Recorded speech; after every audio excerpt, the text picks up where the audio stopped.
Ya menurut pengakuan warga sih kemarin di tempat kejadian korban penumpang itu sempat terpental. Jadi keluar dari mobil.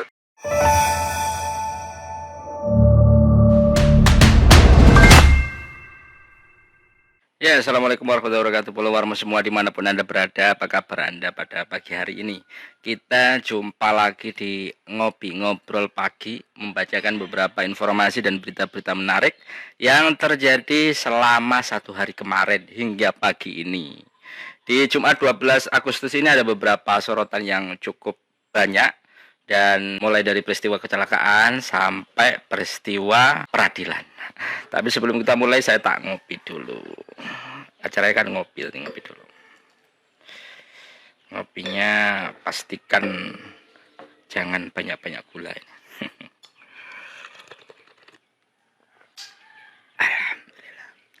Baik, Polowarmo, langsung saja saya bacakan beberapa informasi diantaranya yakni yang menjadi sorotan kita di hari Jumat 12 Agustus 2022 yakni Avanza yang ringsek disasak kereta di Kraton dan satu orang meninggal dunia. Sebuah mobil Toyota Avanza ringsek disasak kereta api di Kecamatan Kraton, Kabupaten Pasuruan, satu orang meninggal dunia. Kecelakaan ini terjadi sekitar pukul 12.10 pada hari Kamis kemarin, Polowarmo. Nah, informasi yang dihimpun Warta Promo lokasi bahwasanya mobil Avanza ini melaju dari utara menuju jalan raya. Jadi di kawasan Gerongan kan, itu yang samping jalur Pantura di kawasan Raji Kraton ya. Itu kan ada perlintasan ya dari arah Gerongan kalau tidak salah itu ke jalan itu kan ada perlintasan. Nah, Avanza dengan nopol L1263 ini kemudian melintas di perlintasan kereta api tersebut. Kayaknya mereka tidak tahu kalau pada saat yang bersamaan kereta api Sri Tanjung ini melaju dari arah Probolinggo menuju Surabaya. Ya wes, akhirnya kejadian kecelakaan ini. Konon memang dari berbagai informasi yang kita dapatkan bahwasanya kecelakaan ini terjadi satu karena memang si pengendara ini gak tolak-toleh gitu, nggak tahu ya kalau ada kereta. Kemudian yang kedua memang yang biasanya jaga itu lagi istirahat begitu ya. Penjaganya swadaya dari masyarakat. Ini kayaknya swadaya ya, belum ada yang secara resmi ya yang kita dapatkan ya. Nah, ini akhirnya kesasak iki sampai beberapa meter sehingga kemudian satu orang dinyatakan meninggal dunia. Ini sepertinya penumpang ya. Jadi informasi yang kita dapatkan memang yang meninggal itu penumpang, sementara supirnya berhasil selamat atau tapi mengalami luka-luka yang cukup berat ya. Yakni satu orang yang meninggal bernama Wawan Harto 40 tahun dan yang luka itu Arifin Hari Susanto. Anda bisa bacanya di Warta Bromo lebih detail kronologi yang disampaikan oleh pihak aparat kepolisian Kanit Laka Ibda Helga gitu ya. Jadi satu orang meninggal. Arifin ini yang menjadi sopir tidak memperhatikan kondisi kanan kiri. Jadi ia terus nginjak pedal gas sampai melewati perlintasan.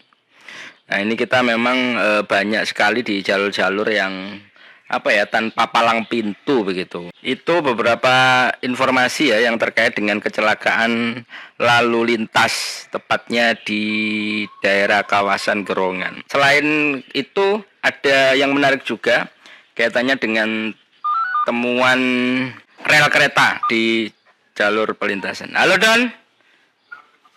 Oke. Iya, Don, ini saya sudah live Don, jadi mungkin saya ingin sedikit tanya-tanya dengan kamu kaitannya dengan kecelakaan yang terjadi di Gerongan kemarin Don. Oh iya, laka kereta. Laka kereta. Yang laka kereta itu memang murni Don ya, karena nggak memperhatikan kanan kiri ya, kesalahan human error dari yang pengendara ya, atau perlintasannya memang nggak ada jomplangan deh Don. Ya, berdasarkan hasil TKP kemarin, memang si pengemudi ini keluar dari arah wilayah industri di utara situ, ingin keluar ke jalan raya. Tapi saat kereta api Sri Tanjung dari arah timur menuju barat datang, itu si pengemudi nggak tengok kiri.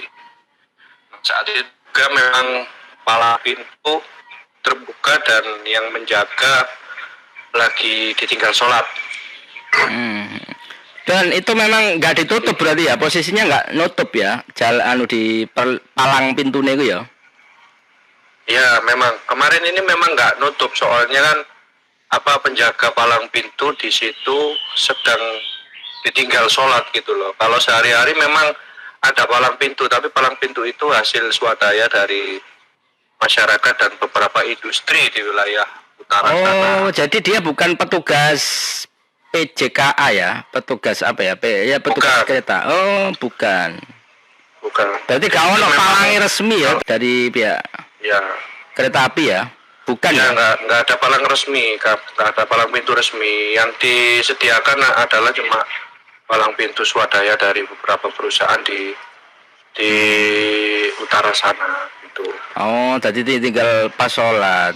Tapi sakjane ya jenenge apes ya. Tapi sakjane kereta itu kan ono jam itu ya.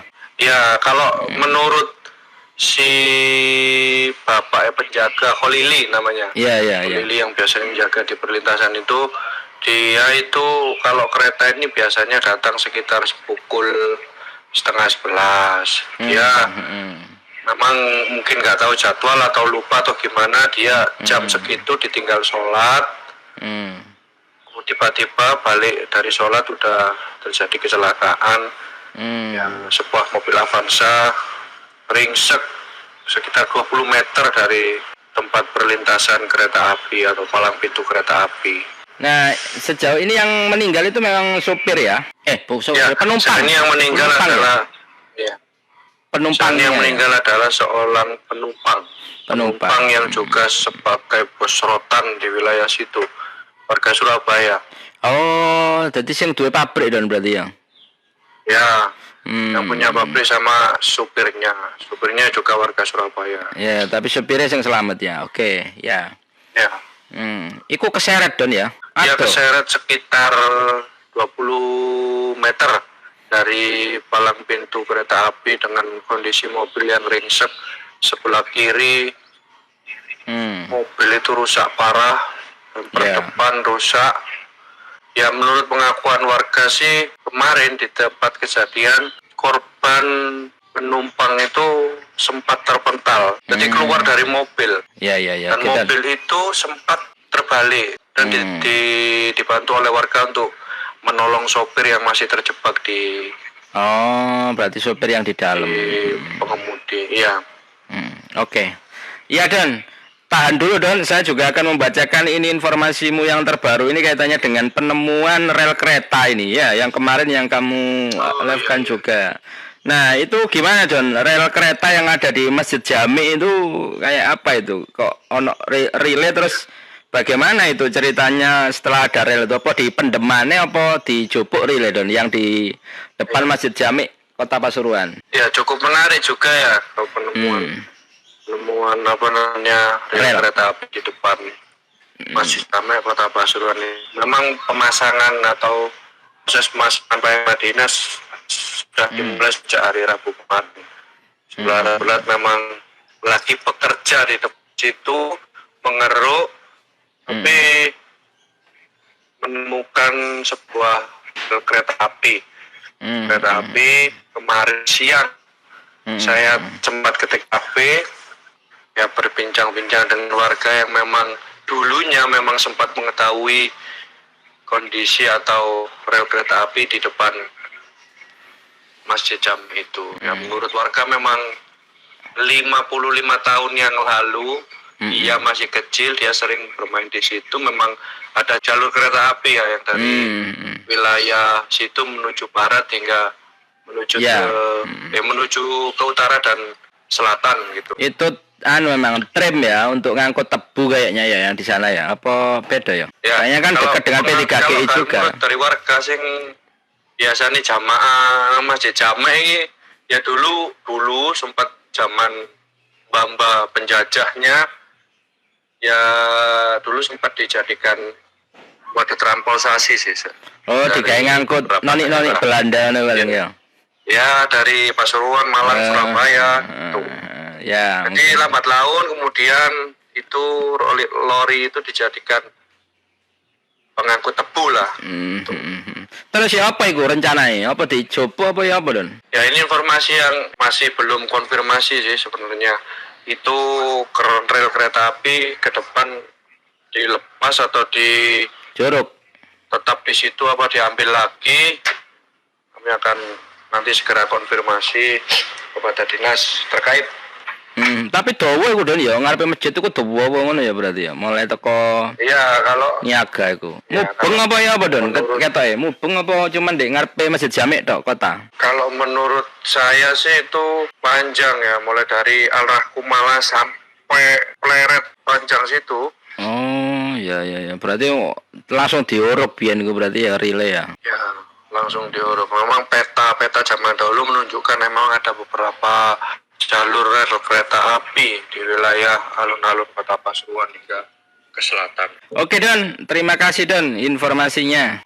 Oke. Sama-sama. Dilanjut ya, selamat bertugas. Ya, itu tadi teman-teman di lapangan yang sudah merepotkan dan memberikan informasi kaitannya dengan yang pertama kecelakaan Avanza yang ditabrak kereta api Sri Tanjung. Kemudian yang kedua, ternyata ini lagi proyek kan, proyek perbaikan kawasan alun-alun di Kota Pasuruan. Mungkin ini keduk-keduk dan sebagainya, ternyata menemukan juga rel. Ternyata memang zaman dulu kan merupakan salah satu kawasan yang digunakan oleh Belanda, terutama di kota kan juga ada P3GI yang merupakan pusat penelitian gula yang sangat besar. Indonesia terutama di kawasan sini, Pasuruan, ini merupakan salah satu sentra perkebunan tebu ya. Yang terakhir ini, sebelum saya akhiri, ada informasi terkait dengan dimenangkannya gugatan pra-peradilan oleh tersangka kasus jalur lingkar utara ya, yang ini merupakan salah satu pra-peradilan yang berhasil dimenangkan oleh penggugat. Ya, Kejari Kota Pasuruan kalah sehingga dua tersangka yakni Kristiana dan Pak Chandra atau Wu Chandra begitu dibebaskan. Upaya pra-peradilan yang ditempuh dua tersangka kasus korupsi pengadaan lahan jalur lingkar utara JLU membuahkan hasil. Permohonan kedua tersangka dikabulkan melalui sidang pembacaan putusan yang digelar di Pengadilan Negeri PN Pasuruan pada Kamis pukul 2 kemarin. Melalui kuasa hukumnya Mas Dani Arianto, mungkin beberapa hari kemarin kita sempat ngobrol ya terkait dengan pra-peradilan yang sudah diajukan oleh tersangka kasus JLU. Jadi hakim kemudian memerintahkan agar karena menang, karena sudah terkabul, maka dua tersangka yakni Kristiana dan Wu Chandra Senediwirya ini diminta dibebaskan. Dan juga hakim memerintahkan Kejari untuk mengembalikan uang sebesar 118.853.853.000 benar ya ini ya. Milik Kristiana yang dititipkan di Kejari Kota Pasuruan. Alasannya memang ini masih titip gitu ya, bukan termasuk bagian dari uang sita gitu. Dan harus dikembalikan oleh Kejari, dan Kejari harus membebaskan gitu, termasuk mengembalikan nama baik atau apa ya, atau gimana ya, atau kita nggak tahu. Mungkin nanti update terus informasinya, akan ada klarifikasi atau jawaban dari kejaksaan mungkin kaitannya dengan kekalahan pra-peradilan dari penggugat dua tersangka JLU. Kristiana dan Wu Chandra ini merupakan pemilik lahan ya yang diganti rugi. Jadi ceritanya itu, kita ulangi lagi ya, ceritanya itu memang JLU ini kan ada pembebasan lahan, mau dibangun jalan, pembebasan lahan, dan ternyata ada salah satu lahan yang katanya kejaksaan ini dianggap tidak termasuk dalam peta jalur atau apa ya bahasa plottingnya jalan itu, tapi kemudian dilobokno ae supaya masuk ganti rugi gitu. Sudah ada 6 tersangka dan 2 tersangka ini dibebaskan karena menang gugatan pra-peradilan. Informasi terbarunya adalah lain pasti akan melakukan gugatan peradilan juga. Kita tunggu saja cerita.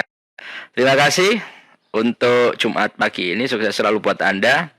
Simak terus informasinya di wartabromo.com atau wartabromo.tv. Berbagai video menarik ada di sana, dan juga di lini masa media sosial kita.